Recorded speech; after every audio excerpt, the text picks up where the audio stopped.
I've been waiting a while to get my hands on Planet of Lana, and the entire time I was playing this game, I kept thinking of Flashback. It was that old side-scrolling puzzle game in which if you got hit one time, you're pretty much dead. Same concept, but it's much lighter in tone. I really feel like Planet of Lana is probably going to fly under a lot of people's radars. It's on Game Pass right now. I think it's $20 on Steam, but it's well worth your time. In this video, I'm going to provide my thoughts and impressions about the game. I'm going to discuss why I believe it's one of the top indie titles of the year, and also why I believe it's going to be remembered for its art style over its gameplay. Now, that's not a bad thing. That's not really a knock, because when this game was first announced, all I could think about was, oh crap, Microsoft got a new Metroidvania game. Good for them. I'm hoping that's going to be a hit and it's going to be a new franchise like the Ori series. That's all I kept thinking about. And as information came to light and it was revealed that this was going to be a puzzle platforming game, my expectations somewhat lowered a bit, because when you look at this art style, it is fantastic, right? The game just pops off the screen at you. It's a moving painting, and it was something that I was really looking forward to playing. And even though I was disappointed that it wasn't a Metroidvania, that didn't hinder my enjoyment of this game. Now, the reason why I say that this is going to be remembered for its art style over its gameplay is because its gameplay is really simple. Like, seriously. It is technically like a set piece puzzle game in which Lana is moving from set piece to set piece. And sometimes it scales in difficulty, but most of the time, the answer is right in front of you. I don't think there's any real standout puzzles in this game. There are probably a handful that I would say are difficult, but that's primarily because you have to memorize music notes, and that's really it. For the most part, when you're playing this game, the solution's right in front of you. You just have to apply what you've learned from the previous section or from like a small tutorial area to proceed. And that's it. And the game really wants to drive you forward too. So essentially, you only move to the right. There is probably one section when you're going left, but for the most part, you're going right the entire time. And the way this game works is that when it goes from those set pieces, you'll complete one puzzle set piece, you'll move to the right just for a little bit, and then it will be another puzzle. And some of them scale in size and complexity, but when I say complexity, take it as it's more convoluted at times. Because you'll have puzzles, and the best ones are the ones that are really quick and snappy to solve. The ones that are, I would say, more difficult are the ones in which you have to move incredibly slow on and really work on your timing. The main character in this game, Lana, cannot fight any enemy in this game. And if you happen to be caught by them, it's a one-shot kill. Basically, you're trying to solve ways to get around them. And sometimes it's like a really simple puzzle stealth section, and other times it's you have to maneuver the environment just a bit to kind of bait them into finding you. I really found it weird that some of the machines that you go up against in this game will completely lose you in the tall grass, even though they're physically on top of you. It's kind of weird because, I think that they would just instantly vaporize me, but they don't. You literally can get away with stuff like that. The moment you get seen, you just need to hide in tall grass, and then for whatever reason, you're invisible. The one thing I do enjoy about this game, however, in terms of its puzzles, is when you get your cat companion Mui. And what Mui does is that you can use it as bait. And here's the thing. The catch is Mui can't get caught or killed either, because one, you'll feel bad, and it's a dick move to do so. But you have to figure out ways in the environment to kind of tell Mui to come forward or stop or go into this hole and stuff like that. You use him for bait to kind of get around, and then you just kind of quickly solve these puzzle sections. It can be really fun, but it can also be kind of frustrating when the main challenge of this game is timing. Lana does not move quickly. She's a relatively slow character. So there are going to be sections of this game where you're trying to literally outrun a robot, or at least time it perfectly to get past them. And that's really the bulk of the challenge in the game. The other thing is the platforming in this game is just fine. And I thought it was kind of weird at first that you really needed to be at the edge of a ledge to make a jump. You can't be a half inch off because sometimes if you are just a bit off, you will miss that ledge completely. And there are some platforms where it's very tight and you're up far too high, and Lana will just plummet to her death. And it's kind of weird because there are a lot of those, I think, near the end of the game where I felt like I should have just a little bit more margin of error. I don't know why perfect platforming is required in these sections, especially because of how she moves.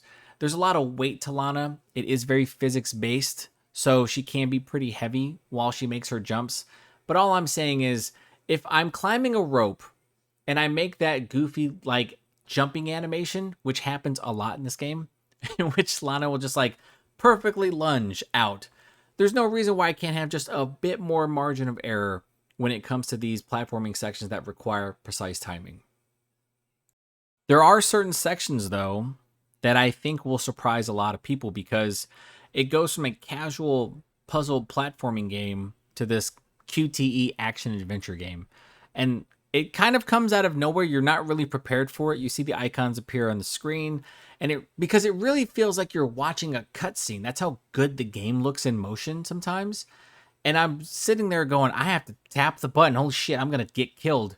And these are really exciting moments that you can't turn off, by the way. There's accessibility features in which you do not have to do Q2Es at all. But I will say that when those moments do happen, when they first started popping up, I was kind of surprised. I was a bit shocked that they were happening. I just wanted to kind of enjoy the moment, especially there was one set piece where I was like, this is amazing. This looks fantastic. It's something out of like Uncharted or Star Wars. And then I was like, oh shit, I gotta actually pay attention here because Lana will get killed. But beyond that, I would say it's just a linear, tight, casual puzzle platforming game. And I don't know how many people are going to enjoy that fact that there's this beautiful world that you think you can explore when really it's just from point A to point B and just with all the different other sections in between. I really enjoyed my time with it. I just wish there was more to it because everything else about this game is fantastic. And I found myself grinning from ear to ear when I was going from one area to another, when I was going from, walking through this valley to going underground into the desert, into these like big metallic sections. The game is beautiful. It is stylish. The music is always on point. And when there are moments of silence throughout this game, it really hits home the fact that the game really tries to push with this environmental storytelling because you will not understand anything that Lana says or anything that any of the other characters say. The only thing you will get is that she's saying Mooey, which is your cat companion. And Mooey is the star of the show, honestly. It's just so fun how it's shaped and then the way it animates and the way it just has this attitude to it. Because when you first greet it, you save it, and then Mooey goes up, drops a rope down for you. And then you quickly become friends. And then from there, Mooey is your steadfast and loyal companion. What I love the most is that when you go to sections in which there's water, Mooey goes up and it's like, I'm not doing that shit for you. I will jump incredible distances. And we're talking like 10 to 15 feet in the air to get to places. But water, out of the question. And those water puzzles are hilarious because you have to drag a log to Mooey and then have Mooey pull that log across. What's awesome is that Mooey has this ability in which they can hypnotize certain creatures on the planet and they can be used in puzzles. And one of them I think is particularly cruel because you have to hypnotize it into getting killed so you can drag it onto certain platforms. It's probably one of the only instances where I was like, oh, that's brutal. That's really messed up. But the puzzles will work out like that. And I really think that the relationship between Mooey and Lana is so pure and so fun. It's just one of the true highlights of the game. And I really feel like every time Mooey does something, you just get attached to it because you are allowed to pet Mooey. But anytime movies like give me pets, I don't want to do that type of stuff. The attitude, the sass comes out, and it's just great. I really enjoyed seeing that character animate, and it was just so much fun being able to, calm it down, tell it to come over here so we can get, to a certain platform, order it around. And then there's also certain sections where you're going to guide it in a way. I won't spoil how you do it, but it's really funny just watching movies sit there and just kind of do stuff. I think it's great that they allowed Lana to build this relationship with essentially a stray creature whose importance to the narrative is actually pretty profound. Speaking of the narrative, I don't think that Planet of Lana is going to win any awards or be remembered for that either. It's pretty basic. It's also, I would say, an amalgamation of Horizon Zero Dawn and War of the Worlds without all the crazy violence and people getting vaporized. I feel like when they hint at something big or major with the machines that kidnapped your family and have begun hunting out essentially organic life forms, they could have went really all in, but they don't really explain anything. Nothing is really inferred. You're just kind of showing up, trying to save everyone, and then that's really it. The heart of it is Mui and Lana, their relationship, and Lana's drive, because she essentially goes through hell throughout the entirety of the story, pushing forward, constantly going through various trials and just these near impossible challenges.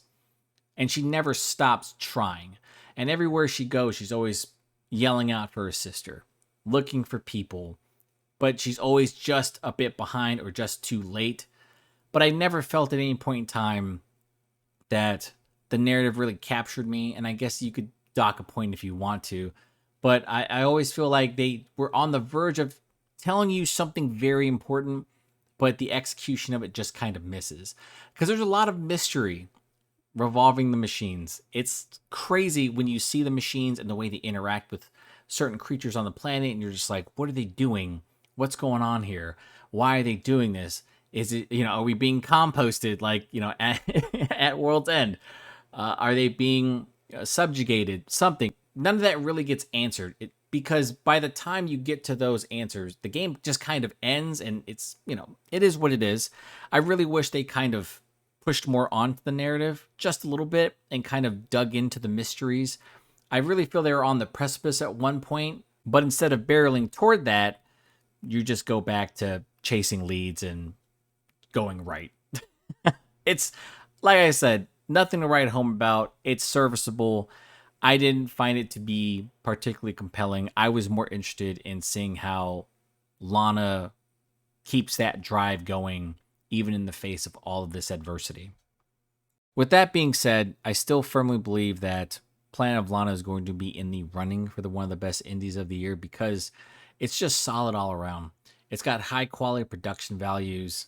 I've already gushed about the visuals. I love the music in this game. And I mean, like, when you have the time to play this game and you're going to hit a couple of sections where you can just kind of vibe out, it is phenomenal. The developers do an excellent job when they hit certain story beats of letting the music build. And they do so while kind of panning out to show Lana and Mui navigating this area. And when they do so, it is always a treat. It is fantastically done. And I feel like that is going to be something that this game is going to be remembered for, because it does have this message of hope and determination.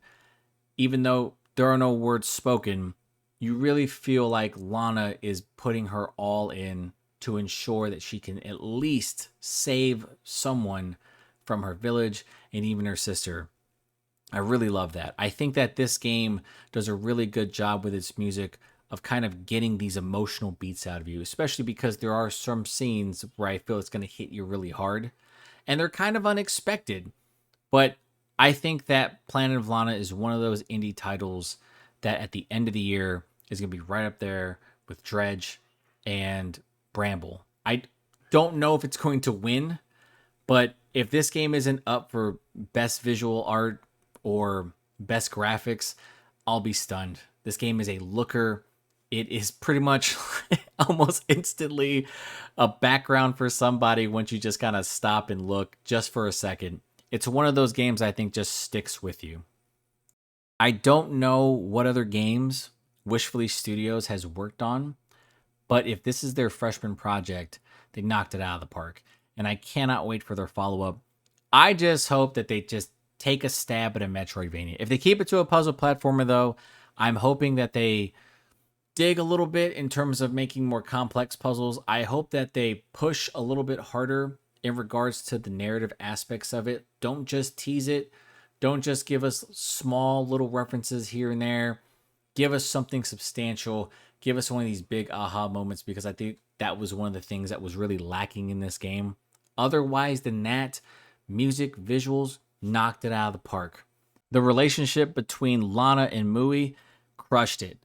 The only thing I'm asking is just for a small push in regards to the complexity of the puzzles. Let's get rid of some of the convolutedness. Let's just kind of get a better flow to some of these puzzles and we'll be good to go. But also, take a stab at a Metroidvania. You have the art style for it. You have the environmental storytelling stuff down. You just need to tighten that up just a bit, and we are going to be good to go. That's going to do it for this video. I highly recommend everyone give it a try. It's on Game Pass. It's $20 on Steam. You can't go wrong at this price point with the quality of game you're getting in Planet of Lana. This is just one of those games that I feel like you can pick up and vibe to, beat it in one setting, and just feel good, because I do think it's a wholesome game. If you like this content, please consider like, sharing, and subscribing. It really helps out the channel. Leave a comment below if you played Planet of Lana. Let me know how you felt about it. I am Ken from Pixelated Thoughts, and I'll talk to you next time. Thanks for watching, everyone.